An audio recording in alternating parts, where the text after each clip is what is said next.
And we are live on camera and in voice in our presence. Good morning, good afternoon, good evening, and good night, wherever you are at this time. Hello, Dr. Energy. Happy after your birthday. How long can we keep that going for? All month. We All could do month? this all month long, all night long. We can keep wishing you happy All birthday. night long. I knew you would do that. Yeah, a little Lionel Richie for you. I Go am first. Rah Rah, and I like to walk into the room and say, Rah Rah is in the house. That really speaks to me. So thank you so much for being here.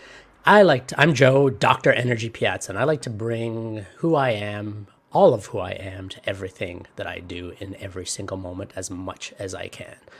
And we're here to have conversations worth having with you, our audience. So if you have questions about what we're going to present today, and how to use a 3-minute speaking slot in your business networking meeting, put it down in the chat, put a Q in front of it so we can see it easier when we scroll back through the chat, and then we can answer it live. Yeah, what can you do in 3 minutes? Let's think about that. What kind of damage can you do in 3 minutes in front of a room? Yeah, go ahead. As a networking. So we'll talk about a presenter. So let's do a few scenarios. Okay, so before you jump into that, it's amazing actually how much you can actually say in 3 minutes. We just recorded something that was under 2 minutes in length and gives a whole lot of information, and we'll get into that. We'll get into that a little bit later. So let's say you're into your weekly networking group and you happen to have a 3-minute spot. Last week we talked about our 1-minute presentation. So now we have 3 minutes and we want to stand up in front of maybe the members that know us already.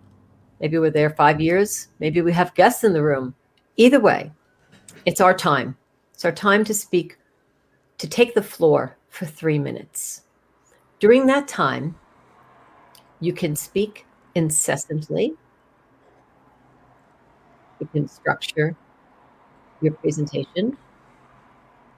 You can say a little bit. You can be pointed. And I don't mean pointy nose, pointy head.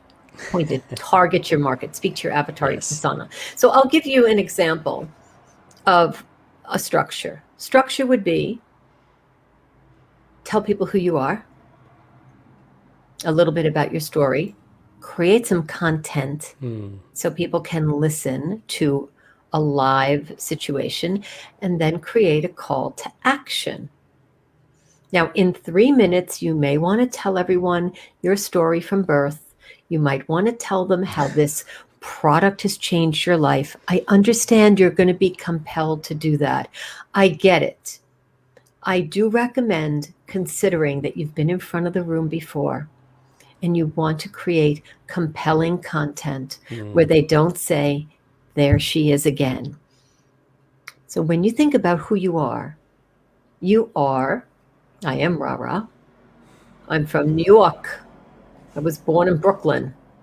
I might want to say it, or I might want to imply it in the way that I speak and say, good morning. How are you doing? Did you have your cup of coffee yet? That will say something with my tonality and this New York, Brooklyn accent that comes out. I'm asking you, did you have your cup of coffee yet? That says something. I want to create a content about that. So I won't do it for a whole minute, but I'll talk about how I don't drink coffee, how I occasionally drink decaf. But yet, when Dr. Energy made me this bullet coffee one day, it really stuck in my head, and I have been duplicating that at many different levels since he made that for me. Has anyone ever made you a bullet coffee that just stuck in your head? Now I'm giving you a story. You're going to go back to when somebody made you a coffee, a bullet coffee or whatever. They're going to go in their head. You're getting closer to a real life story.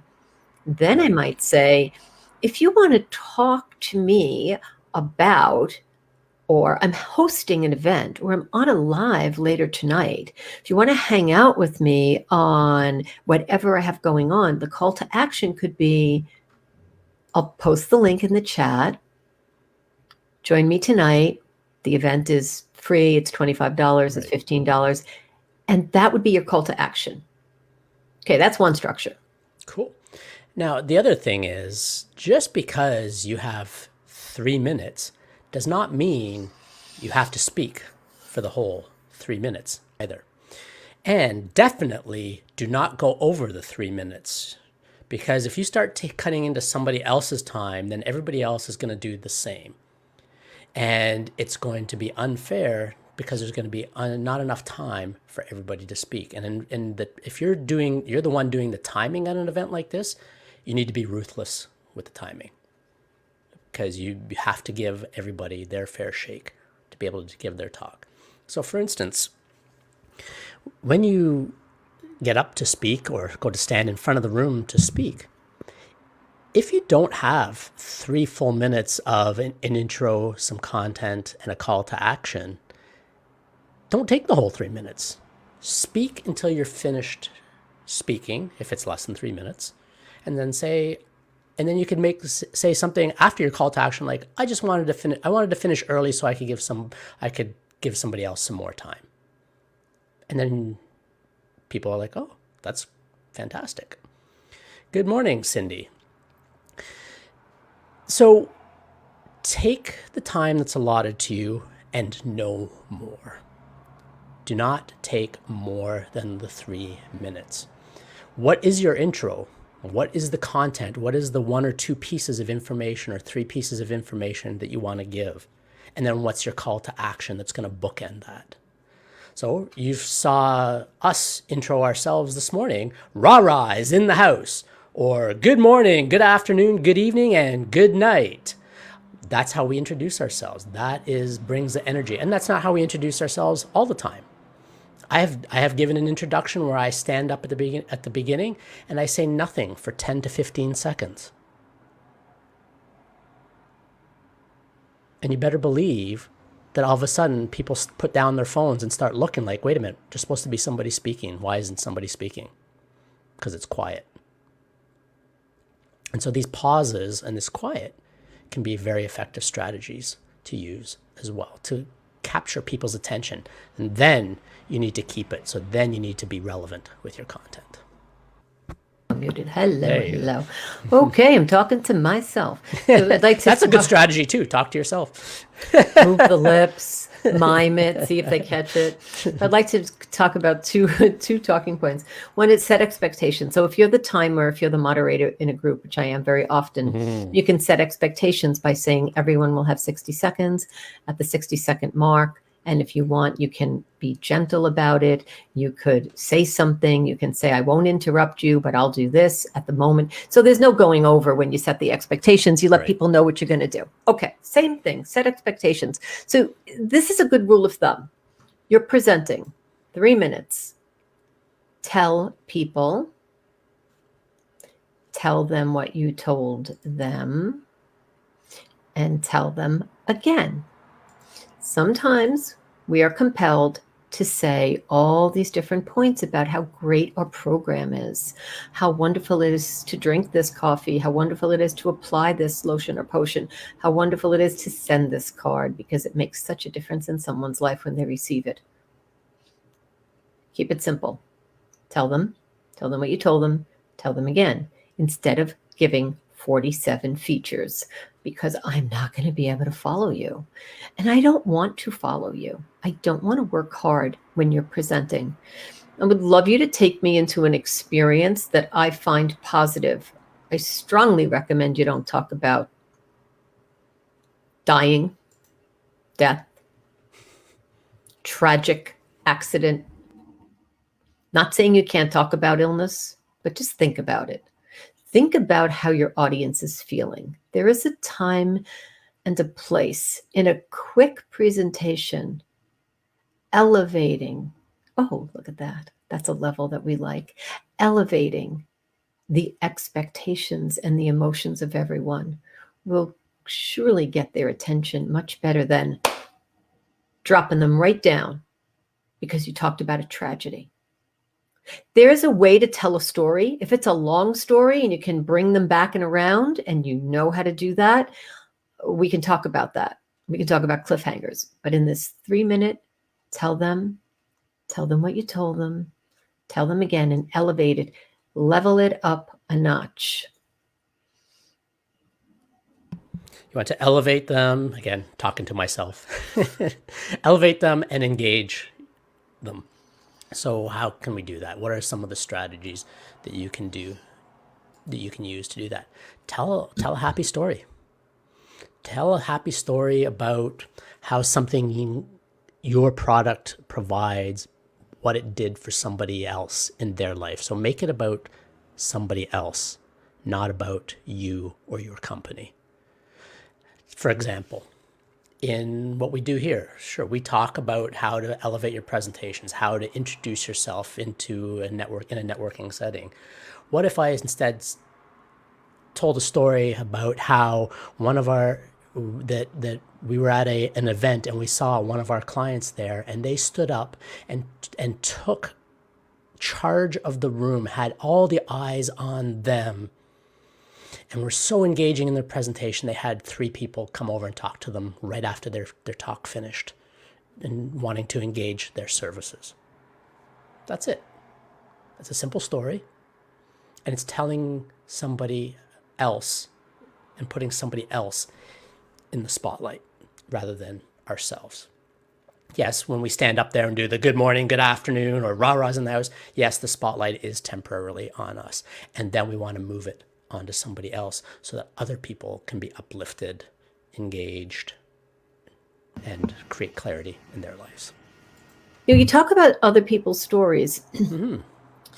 When you're introducing yourself, the story doesn't have to be about me, me, me, me, me. Right. The story can be a really good story. So I mentioned cliffhangers before. So what's a cliffhanger? You're watching something and then you're not sure what's going to happen. You can start a story by saying, I want to share something with you today. It'll have nothing to do with this bottle at all. I want to share something with you today. But I imply that I'm going to share something. So now I've got your attention. Let me talk to you about something today. But first, let me tell you that it is so amazing. We're loving the life that we're living, and we would love to invite you to our barbecue at our home, and we're going to have a social distancing. Come and pick up your veggies at one end of the driveway, then you drive around the circular driveway, and at the other end, we're going to give you a bottle of water, and all the way through, we're going to sort of like virtually high-five you. And we're going to do that on July 1st. This isn't a true story, but for example. And I still want to tell you a little something I haven't told you yet. I'm making an reference, an implication that I'm going to tell you about something in this bottle. And you're going to start to pay attention to what is it? When is it coming? What am I discussing? And I may never get to what's in that bottle, but I am going to tell you something else. So maybe that's not an exact definition of a cliffhanger, but what I'm talking about is having a prop or something and talking about, I'm going to share something with you in a few minutes, one of the best kept secrets, and I'll share that with you shortly. And now you sort of have it. What's happening? This is an interesting technique because it does require a little coordination, ladies and gentlemen. It requires looking at the camera, picking something up, putting something down, not turning your head, not doing this, keeping the audience, and remembering that you're not going to talk about anything in this bottle, but you're going to reference something to develop interest. Right. I knew you would like that, Dr. Energy. That's a fun one. That's a fun one. I like that strategy. So if we go a little more into the cliffhanger, you actually demonstrated it by saying, I'd like to share something with you. And first, so the cliffhanger is, I'd like to share something with you. And then you leave that story and you go on to something else. And the way that our mind works is it's like an open loop. It's like having open tabs on the browser on your computer. It's kind of going on in the background. The brain still has to devote some resources going to, when are they going to finish that story that they were saying over there when they said, I'd like to share something with you.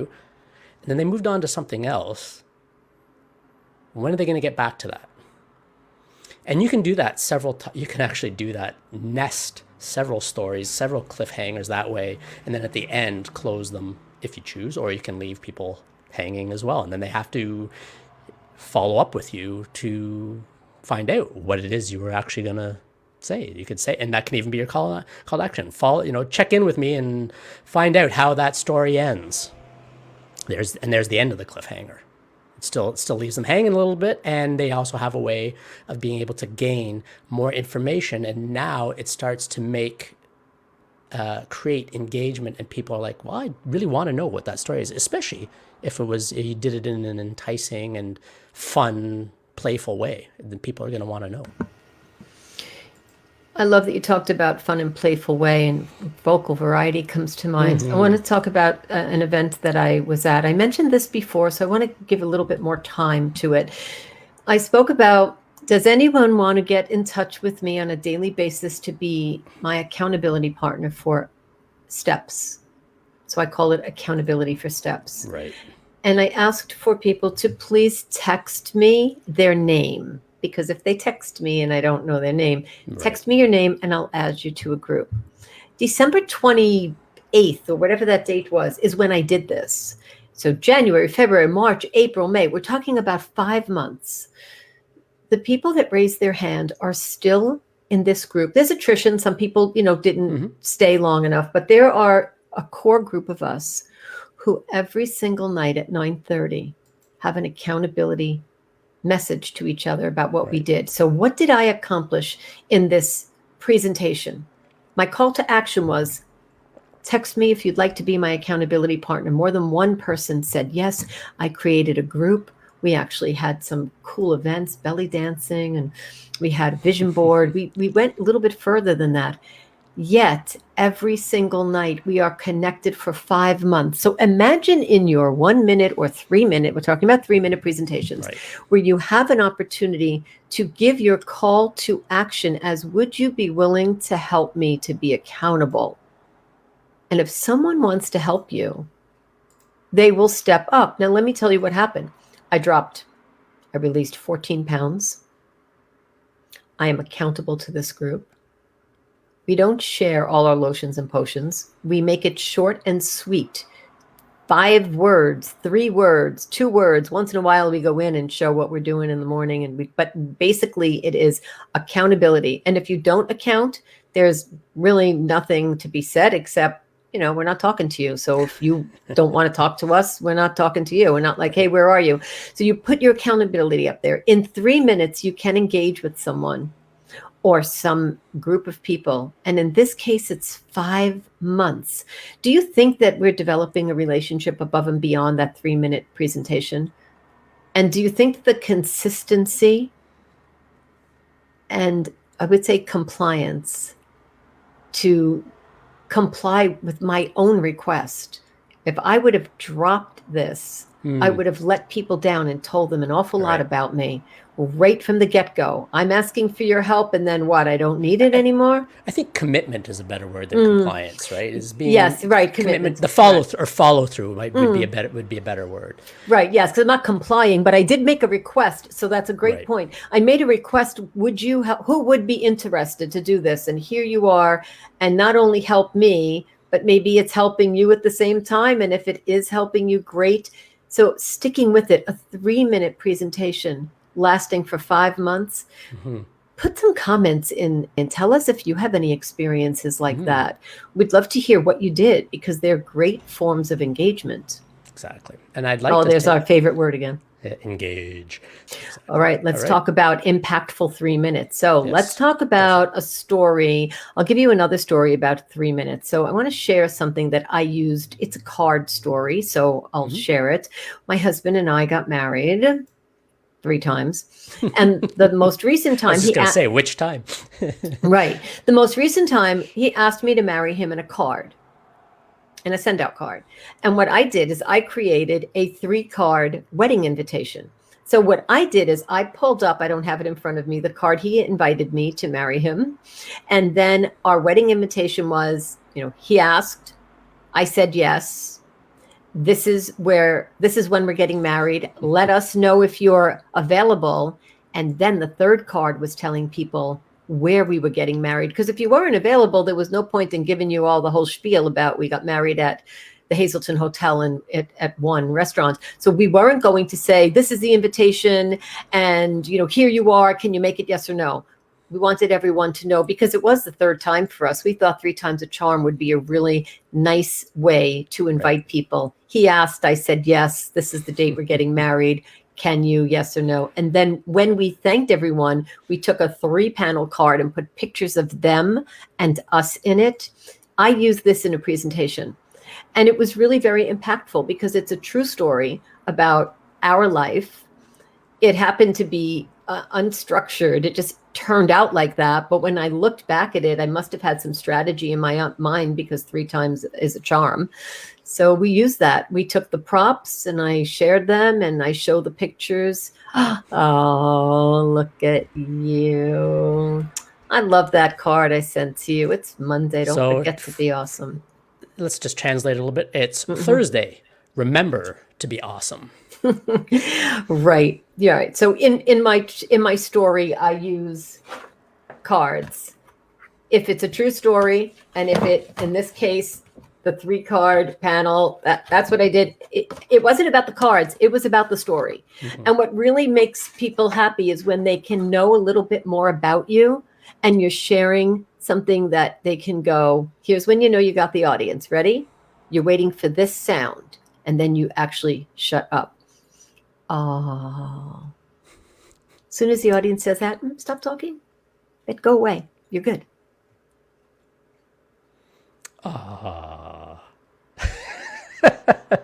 Did I do that well? I don't know. Do men say or is it just women? Oh, do you want me to go there and make a joke, or you want me to just be quiet? No, go for it. No. I'll leave it unsaid. It's funnier. No, go. I'd like to hear the joke. No? Timing. Oh, I blew the timing now? It's okay. It's okay. I blew it up on you. Sorry. It's okay. Aww. I'll tell you about this later. Okay. So what else can we say about the 3-minute presentation? So glad you asked. Oh. It was going to be more of a rhetorical question, and then I was going to invite you after I said. So, do you want to go in that order, or do you want to answer first, and then I'll say what I'm going to say? You go first. Okay. So what I was going to say was, what else can we tell you? Be engaging with your intro. Be yourself, but be more of you. In other words, on camera, for instance, because we're all meeting online these days, a lot of the energy and a lot of the emotion that would normally be there when you're live in a room with somebody is lost. So you need to up the energy a little bit. One of our podcast guests, Tony Lombardo, talked about this, is he'll go for, when he's engaging with somebody and taking pictures of them for their headshots or whatever it might be, he goes for like 175% of the person. But he doesn't actually snap the camera there. He lets them, and then he'll have them dial it down a little bit. And as they're dialing it down a little bit, and they hit about that 110, 115%, that's when he starts clicking the shutter. And then then that energy, that emotion, that essence of you comes through more. And then you're able to carry that through the content. So whatever your points are going to be, whatever your story might be, and then it'll also carry through into your call to action. So we have to almost over emote, as it were, in order to get our energy and some of the emotion across. So I want to talk about a presentation that I did at a BNI training in Montreal. We did a presentation, and what we did is we brought other people into the presentation. So in that case, I brought everyone up to the front of the room, the side of the room, the stage. But let's talk about, we're here on a Zoom. You can bring other people into your presentation by saying, welcome to Cindy. Thank you so much for your comment. Thank you so much for your participation. I love that you're holding your mindfulness card in front of you today on your desk regarding meditation. And Cindy has been a huge support when it comes to referrals. I'd like to discuss with you Dr. Energy and how Dr. Energy is always there no matter what meal I'm eating. He's right there with me, beside me. If you want to know a little bit more about that, we'll tell you about that after the show. And I want to thank Carolyn that she makes sure that she follows through to the umpteen degree. Now, I've just mentioned 3 people. I've brought in a story about each of them. I might have sparked your interest about Cindy and referrals and Dr. Energy and I eating and Carolyn. And I didn't speak about me, but a relationship with those 3 people. That being said, I can take it slow. I'm not rushed. I know I have 3 minutes. I'm not really worried about somebody butting in front of me. Not that I should be worried about it.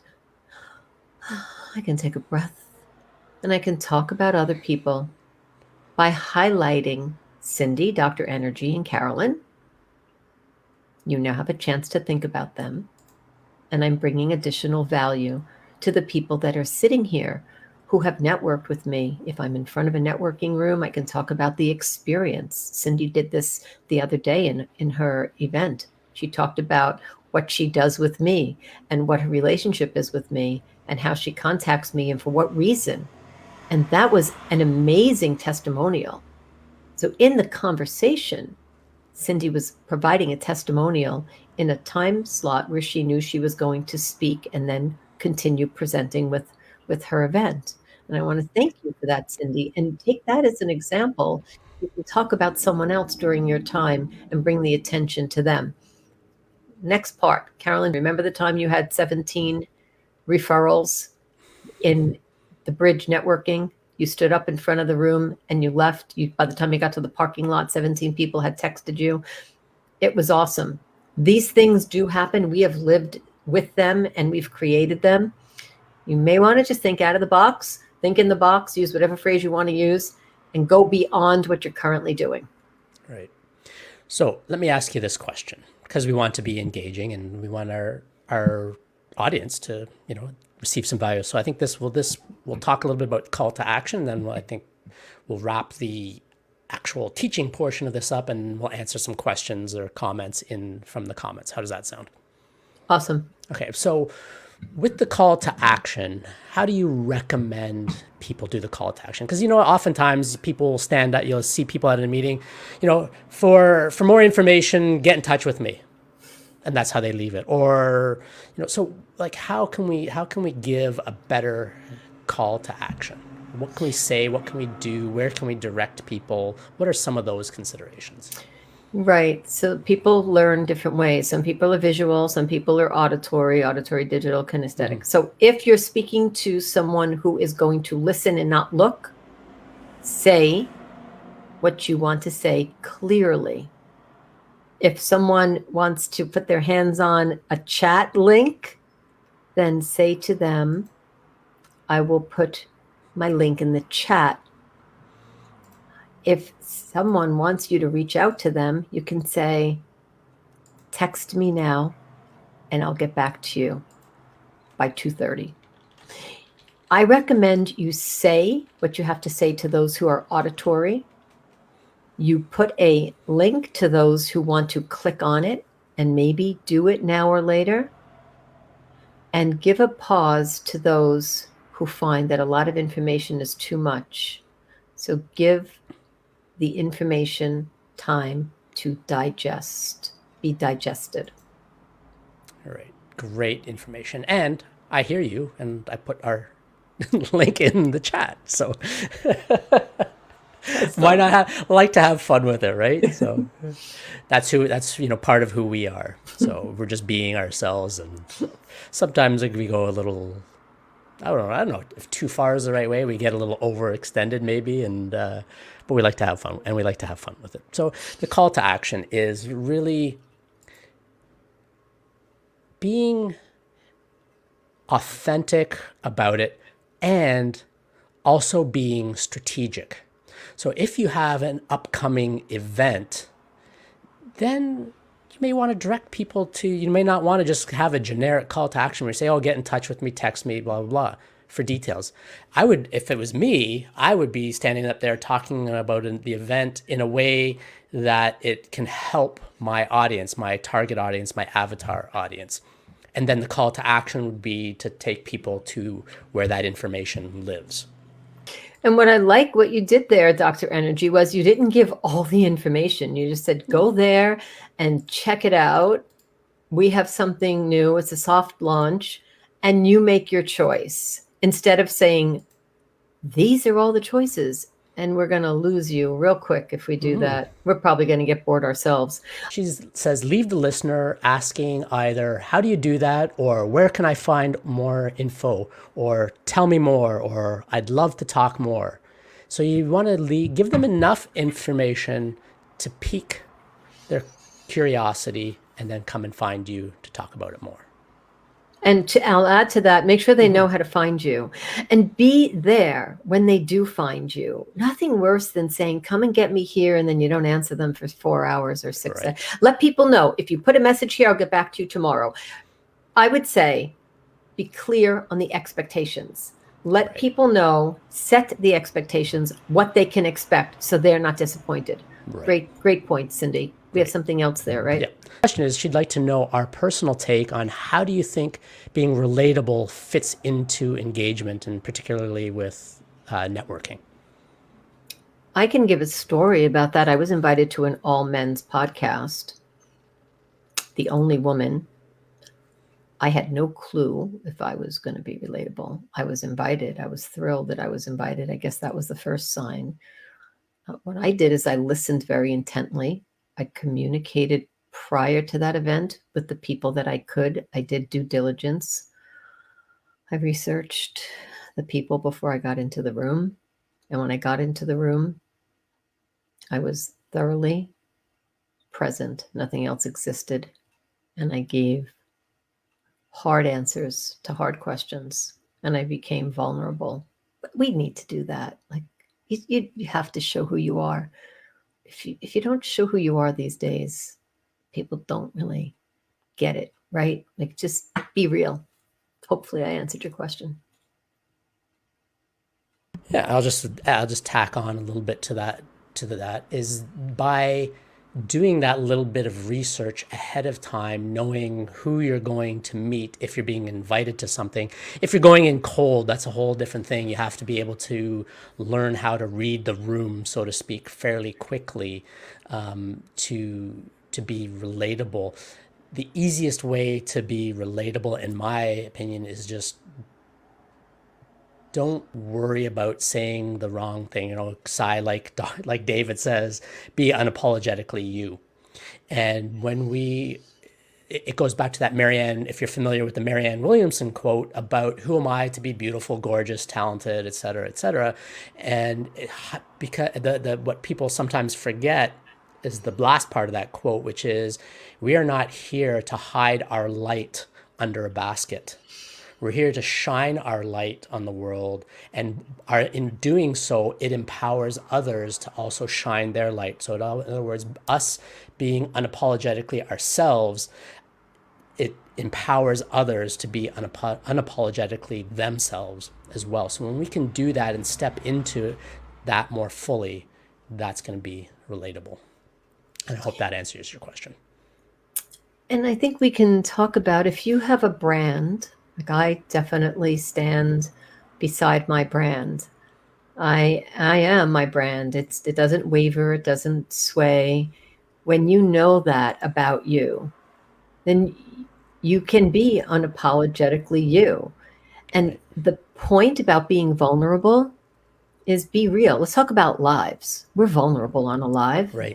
How many things are going to happen here? Exactly. We roll with it. We go with it. The cameras go off. The mics are muted.